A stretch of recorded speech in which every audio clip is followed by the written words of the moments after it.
स्वागत है आपका रोमियो 15 के तीसरे दिन में। आज हम 8 से 16 आयतों को देखेंगे। पौलुस बात कर रहा था एक दूसरे का स्वागत करने के बारे में, एक दूसरे को अपनाने के बारे में, एक दूसरे के हित के लिए निस्वार्थ बलिदान देने के बारे में। और फिर 8 आयत से वह बात करता है यहूदी और अन्य जाति के विश्वासियों के बारे में। और यह लाजमी भी है क्योंकि उस समय यहूदी और अन्य जाति के वो लोग एक दूसरे को नहीं स्वीकारते थे। और पौलुस उनसे कह रहा है कि अब तुम लोग मसीह में हो, एक ही कलीसिया के सदस्य हो, तो तुम लोगों को एक दूसरे को स्वीकारने की जरूरत है। सुनिए 8 से 13 में पौलुस लिखता है, मैं तुम लोगों को बताता हूं कि यह प्रकट करने को कि परमेश्वर विश्वसनीय है, उनके पुरखों को दिए गए परमेश्वर के वचन को दृढ़ करने को मसीह यहूदियों का सेवक बना, ताकि गैर यहूदी लोग भी परमेश्वर की उसकी करुणा के लिए महिमा प्रदान करें। शास्त्र कहता है, इसलिए गैर यहूदियों के बीच तुझे पहचानूंगा और तेरे नाम की महिमा गाऊंगा। और यह भी कहा गया है, हे गैर यहूदियों, परमेश्वर के चुने हुए लोगों के साथ प्रसन्न रहो। और फिर शास्त्र यह भी कहता है, हे गैर यहूदी लोगों, तुम प्रभु की स्तुति करो और सभी जातियों परमेश्वर की स्तुति करो। और फिर यशायाह भी कहता है, यशे का वंशज प्रकट होगा जो गैर यहूदियों के शासक के रूप में उभरेगा। गैर यहूदी उस पर अपनी आशा लगाएंगे। सभी आशाओं का स्रोत परमेश्वर तुम्हें संपूर्ण आनंद और शांति से भर दे, जैसा कि उसके तुम्हारा विश्वास है, ताकि पवित्र आत्मा की शक्ति से तुम आशा से भरपूर हो जाओ। हम इस बारे में कई बार बात कर चुके हैं कि यहूदियों के पुरखों को परमेश्वर ने अपना वचन दिया था, उन्हें प्रतिज्ञा दी थी। और इसलिए यीशु मसीह परमेश्वर की विश्वसनीयता को प्रकट करने के लिए यहूदियों का सेवक बना, ताकि गैर यहूदी मतलब अन्य जाति भी परमेश्वर की करुणा को प्राप्त कर सके। वह पुराने नियम से 4 आयतों का हवाला देता है जो यह दर्शाते हैं कि दोनों यहूदी और गैर यहूदी मतलब सभी, हर कोई परमेश्वर की योजना का हिस्सा थे। परमेश्वर हमेशा से चाहते थे कि सब मिलकर उसकी स्तुति करें, सब परमेश्वर के संपूर्ण आनंद और शांति से भर जाएं और सब पवित्र आत्मा की शक्ति में आशा पाएं। यहां 8 आयत में पौलुस बात कर रहा है कि परमेश्वर की योजना का पूरा करने के लिए यीशु मसीह सेवक बन गया, वह सेवा करने के लिए आया। और यह बात पौलुस को 14 से 16 आयत में यह कहने के लिए प्रेरित करती है कि वह भी एक सेवक है, वो यीशु मसीह का सेवक है। दरअसल 8 से 16 आयत सेवा के बारे में ही है और 14 आयत से पौलुस अपनी सेवा के बारे में बात करना शुरू करता है। और इन आयतों में हमें पौलुस के सेवक हृदय में झांकने का मौका मिलता है। अगर हम बात करें सेविकाई की, तो शायद इतिहास में पौलुस परमेश्वर का सबसे अधिक इस्तेमाल किए जाने वाला व्यक्ति है, सबसे ज्यादा इस्तेमाल किया जाने वाला दास है। इतिहास में उसका स्थान और प्रभाव अद्वितीय है। क्या था पौलुस के दिल के अंदर जो परमेश्वर ने उसे इतनी अद्भुत रीति से इस्तेमाल किया? इन आयतों में पौलुस के कुछ शब्द इस्तेमाल करता है वो, और यह शब्द हमें उसके दिल में झांकने का मौका देते हैं। ऐसे हम 11 शब्द देखेंगे लगभग। आज हम केवल 3 पर चर्चा करेंगे और बाकी हम कल करेंगे। एक बात मैं आपको ध्यान दिलाना चाहूंगा यहां पे कि हर एक विश्वासी की बुलाहट नेतृत्व की है, लीडरशिप की। हम सबको परमेश्वर ने बुलाया है कि हम शिष्य, पहले खुद शिष्य बने, सीखें और उसके बाद हम शिष्य बनाएं और उनकी अगुवाई करें, उनका नेतृत्व करें। और इन आयतों में जो हम आज बाकी के समय और कल देखने वाले हैं, हमें पौलुस में मसीह सेवा में नेतृत्व के वह गुण दिखाई देते हैं जो मैं भी चाहता हूं कि मेरी सेवा में वो हो, क्योंकि वो गुण परमेश्वर को महिमा देते हैं। इन गुणों के कारण ही परमेश्वर पौलुस को इतना अधिक इस्तेमाल कर पाया। तो मैं आपको अभी रोमियो 14 से 16 पढ़कर सुनाता हूं, और मैं ये आयतें कॉमन लैंग्वेज अनुवाद से पढ़ रहा हूं, पर मैं शब्दों को सही से समझने के लिए अलग अलग अनुवादों का इस्तेमाल करूंगा, क्योंकि हिंदी में तो यह लिखा नहीं गया था। और अनुवाद में क्या होता है कि अधिकतर समय क्या होता है कि जो भावना होती है, जो भाव जो होते हैं शब्द के, वो खो जाते हैं। इसलिए मैं एक ही शब्द को अलग अलग अनुवादों में देखूंगा। तो सुनिए 14 से 16। मेरे भाइयों और बहनों, मुझे दृढ़ विश्वास है कि आप लोग सद्भाव और हर प्रकार के ज्ञान से परिपूर्ण होकर एक दूसरे को सत्य परामर्श देने योग्य हो। फिर भी कुछ बातों का स्मरण दिलाने के लिए मैंने आपको निसंकोच होकर लिखा हूं।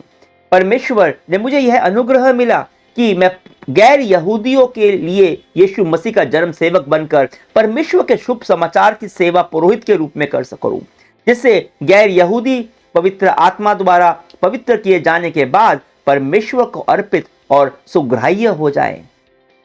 16 आयत को हम कल देखेंगे, पर 14 आयत में जो सबसे पहला शब्द मुझे दिखाई देता है वह है दृढ़ विश्वास। मुझे दृढ़ विश्वास है। दूसरे अनुवाद में लिखा है कि मुझे भरोसा है, एक दूसरे और अनुवाद में लिखा है कि मुझे निश्चय है, अंग्रेजी में लिखा है आई एम कन्विंस्ड। इसका मतलब है कि मुझे कोई संदेह है ही नहीं। पौलुस कह रहा है कि उसे दृढ़ विश्वास है। किस बात का? पूरा भरोसा है। किस बात का? संदेह नहीं है। किस बात में? कि तुम लोग सद्भाव और हर प्रकार के ज्ञान से परिपूर्ण हो और एक दूसरे को अच्छा परामर्श देने के लिए योग्य हो। देखिए, जब बात सेवा की आती है तो पौलुस उन लोगों की सेवा करने की बात नहीं करता जिन्हें कुछ नहीं आता, जो निस्सहाय हैं, जिनके पास कोई वरदान नहीं है। वह सेवा करता है जिनके पास एक दूसरे की सेवा करने का वरदान है। यीशु मसीह की सेवा कभी भी केवल एक व्यक्ति के इर्द गिर्द नहीं घूमती। यह सबके साथ हो, जिनके अलग अलग लोग जिनमें वरदान है। जब कोई नवजात होता है, छोटा सा बेबी जिसको मां की जरूरत है, उसको सिर्फ मां की जरूरत होती है, मां से उसको देख सकती है। पर जैसे जैसे वो शिशु बड़ा होता है उसको जीवन में दूसरे लोगों की भी जरूरत पड़ती है, टीचर्स की पड़ती है, दोस्तों की पड़ती है, कई दूसरे लोग होते हैं। केवल मां उसकी सब जरूरतों को पूरा नहीं कर सकती। तो अगर एक कलीसिया में सेवा के केवल पास्टर के आगे पे सेवा जो है पास्टर के या इक्के दुक्के लोगों के अगर आसपास घूम रही है, उन पर टिकी हुई है, तो गड़बड़ है। बाइबल कहती है कि हम एक शरीर हैं और शरीर के अलग अलग अंग हैं। मतलब हम सबका कर्तव्य है एक दूसरे की जरूरतों को पूरा करना, और पवित्र आत्मा हम सबको अलग अलग दान देता है जिससे हम यह करने में सशक्त होते हैं। एक कारण जिस वजह से पौलुस को परमेश्वर ने इतनी ताकतवर तरह से इस्तेमाल किया वह यह था कि पौलुस खुद ही नहीं लगा रहा सबके पीछे। उसे पवित्र आत्मा पर पूरा भरोसा था। जिन्हें वह यह पत्र लिख रहा था उनकी काबिलियत के ऊपर उसे दृढ़ विश्वास था। वह कन्विंस्ड था, इसलिए नहीं कि वह उन लोगों को जानता था। सच्चाई तो यह थी कि वह रोमियो कलीसिया के विश्वासियों से व्यक्तिगत रूप से कभी मिला ही नहीं था और उसका विश्वास लोगों पर नहीं था, उसका यीशु मसीह और पवित्र आत्मा पर दृढ़ विश्वास था। जो उसे विश्वास था कि पवित्र आत्मा उन लोगों को सामर्थ्य दे रहा है, दान दे रहा है कि वे लोग सद्भाव और हर प्रकार के ज्ञान से परिपूर्ण होकर एक दूसरे को सत्य अच्छा परामर्श देने के योग्य हो। कोई चाहे कैसा व्यवहार कर रहा हो, अगर कोई विश्वासी है तो उसके लिए यह सच है कि पवित्र आत्मा आपको सेवा का दान देता है। और जब आपको लोगों की काबिलियत पर भरोसा होता है तो आप उनसे वैसा ही व्यवहार करते हो। आप उन्हें और सशक्त बनाते हो, सिखाते हो ताकि वे और बेहतर सेवा करें। अगर आप उन पर विश्वास ही नहीं करोगे तो आप उनको कभी उनको बढ़ावा भी नहीं दोगे, प्रोत्साहन भी नहीं दोगे। आप सबके पीछे खुद नहीं लगे रहते हो, पर आप और नेताओं को और अगुवों को तैयार करते हो, फिर उन्हें सिखाते हो कि कैसे अगुवे तैयार करने हैं। यह था पौलुस की बड़ी सेवा का एक बहुत महत्वपूर्ण राज। पौलुस का नेतृत्व का दूसरा गुण दिखाई पड़ता है 15 आयत में। वह कहता है कुछ बातों का स्मरण दिलाने के लिए मैं आपको निसंकोच होकर लिखता हूं। निसंकोच, दूसरे अनुवाद में लिखा है साफ साफ, एक में लिखा है साहस के साथ। जरूरी है कि जब लोगों को सिखा रहे हो, उनका मार्गदर्शन कर रहे हो, तो साफ साफ बात कीजिए, साहस के साथ, निसंकोच होकर बोलें। मेरा सवाल यह है कि कैसे हम साहस के साथ बिना संकोच के बोल सकते हैं, क्योंकि कई बार जब मैंने निसंकोच होकर साहस के साथ बोला है तो लोगों को बुरा लग गया और वे मुझसे खिन्न हो गए। जब मैं आपको बताता हूं कि ऐसा क्यों होता है और पौलुस ऐसा साहस के साथ कैसे बोल पाता था, क्योंकि उसके साहस के साथ साफ साफ बोलने के पीछे प्रेरणा उसकी खुद की खीज या चिढ़ या गुस्सा नहीं था, पर लोगों के लिए एक सच्ची और ईमानदार परवाह होती थी। मैंने यह अपने साथ देखा है और भी कई लोगों के साथ देखा है। वे जब साफ साफ बोल रहे होते हैं निसंकोच होकर, वो अधिकतर उस समय बोल रहे होते हैं जब या तो उन्हें गुस्सा चढ़ा हुआ होता है अंदर अंदर में, या उनको इरिटेशन हो रही होती है, खींच हो रही होती है। जब भी मैं खुद की खींच के चलते कुछ बोलता हूं किसी को, चाहे साफ साफ ही क्यों ना बोलूं, मैं तुम्हें साफ साफ बोलता हूं, ये ऐसा, ये गलत कर रहे हो तुम, तो मेरा बोलना उसके भले के लिए नहीं है, मेरे खुद के बारे में होता है। बस मैं अपनी खींच निकालने की कोशिश कर रहा हूं, जिसलिए मेरी खींच निकल जाए और मैं बेहतर महसूस करूं। पर पौलुस की प्रेरणा गुस्सा या खींच नहीं, केवल उनके लिए प्रेम होता था। हो सकता है कभी कभी उनको पौलुस की कोई बात बुरी भी लगती हो, पर वह यह जानते थे कि पौलुस उनके भले के लिए बोल रहा है, क्योंकि वह उनसे प्रेम करता है और उनकी बढ़ोतरी चाहता है। उसकी प्रेरणा प्रेम है, गुस्सा या खींच नहीं। एक अगवा अगर लोगों को कुछ साहस के साथ बोलता है, निसंकोच, साफ साफ, तो प्रेम के चलते उनके भले के लिए वह लोगों पर केंद्रित होता है, दूसरों पर, उसी खुद की भावना के ऊपर नहीं। और 15 आयत में ही हमें तीसरा गुण भी दिखाई देता है, जिस कारण परमेश्वर पौलुस को इतनी सामर्थ्य तरह से इस्तेमाल कर पाया। वह कहता है, परमेश्वर ने मुझे यह अनुग्रह मिला, परमेश्वर से मुझे यह अनुग्रह मिला। उसे जो अनुग्रह परमेश्वर से मिला, उसके बारे में वह बार बार बार बार बार बार बार बार बात करता है। पौलुस कभी भी अपनी सेवा में परमेश्वर के अनुग्रह को नहीं भूला। अपनी सालों की सेवा के बाद भी वह घमंडी नहीं हुआ, पर उसे इस बात का एहसास था कि वह जो कुछ भी है वह परमेश्वर का अनुग्रह है। वह सालों की सेवा के बाद भी जब तीमुथियुस को चिट्ठी लिख रहा था, वह खुद को सबसे बड़ा पापी कहता है। पौलुस कभी भी परमेश्वर के अनुग्रह की आवश्यकता को भूला नहीं, पर उसने पूरे जीवन खुद पर दोष भी नहीं लगाया। वह जानता था कि जो कोई भी यीशु मसीह में है वह दोष मुक्त है। वह अपराध बोध में रहने में विश्वास नहीं रखता था, पर वह अनुग्रह पर विश्वास करता था।